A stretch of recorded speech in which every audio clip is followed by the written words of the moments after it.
Hello, darling. Maaga ka nang manindahan ngayon sa palengke. Pumunta ka na doon. At marami na rin itong mga customer. Nabalitaan nila na magtatayo tayo ng sari-sari store. Pumunta ka na ngayon. O, sige, darling ha. Bilisan mo. Dear Kuya Brando, ako po ay 47 years old na at nagsimula po ang aking pag-ibig sa isang sari-sari store.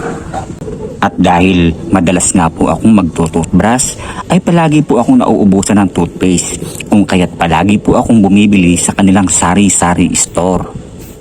At dahil nga po doon ay nahulog ang loob niya sa akin dahil malinis daw po ako sa aking mga ngipin.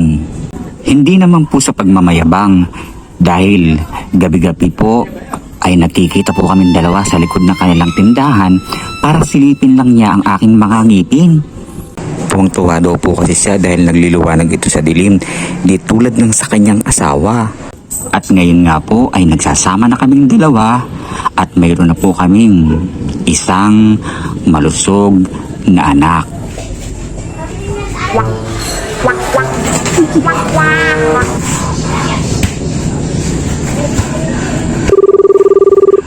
Hello, darling.